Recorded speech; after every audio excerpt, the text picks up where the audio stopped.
The president also expressed understanding for former senior aide Steve Bannon's all-out war on the GOP establishment, an insurgent attack on McConnell and others that unnerves the GOP and could threaten the party's majority grip on Congress.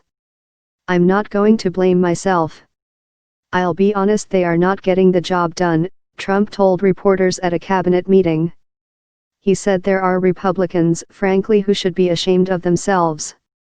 Trump repeatedly has blamed McConnell for the failure of the GOP Congress to repeal and replace Barack Obama's Affordable Care Act after years of Republican and Trump promises to dismantle the law.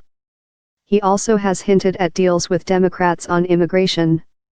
Through the remainder of the year, Congress has a hefty agenda of must-do items and legislation that Trump has kicked to lawmakers to handle, from changes to the Iran nuclear accord to keeping the government open, from a tax overhaul to dealing with the young immigrants brought to the country as children and living here illegally.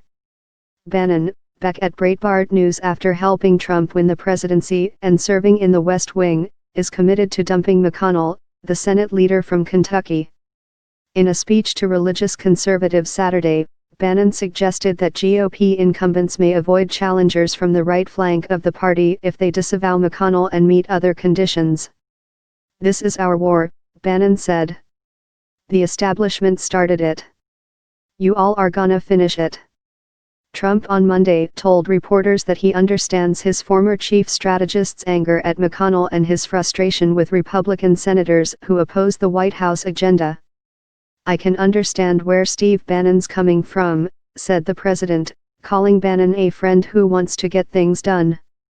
Trump said that he has great relations with many senators in his party, but complains that they're not getting the job done. Senator Susan Collins, a Maine moderate who just passed up a run for governor and was a pivotal no vote on health care, said Bannon's rhetoric is exactly what the American people are tired of. "They don't want this hyperpartisanship. They want us to work together. And they want us to get things done," she said. Collins, who served in the Senate since 1997, added that Bannon's over-the-top rhetoric is not helpful. "Mitch McConnell is the Senate Majority Leader. The president needs him.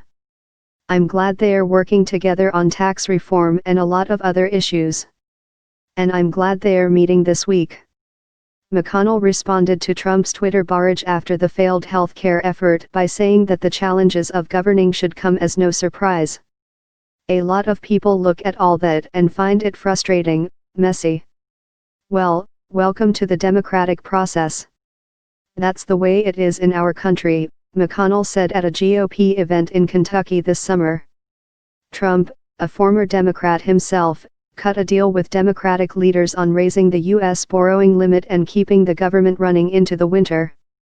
The president has also talked about future arrangements, though his recent list of immigration demands soured Democrats who had seen an earlier opening for legislative progress.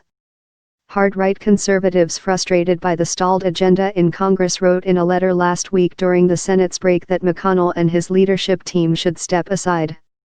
The senators' week-long recess also drew criticism from the White House. "They're on another vacation right now. I think that we would all be a lot better off if the Senate would stop taking vacations and start staying here until we actually get some real things accomplished," Trump spokeswoman Sarah Huckabee Sanders had said.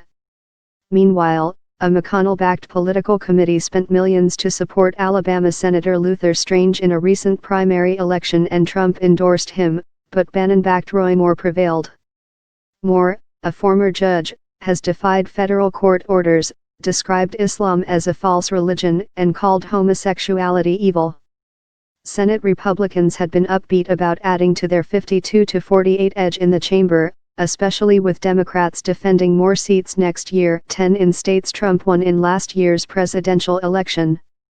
But the Bannon challenge could cost them, leaving incumbents on the losing end in primaries or GOP candidates roughed up for the general election.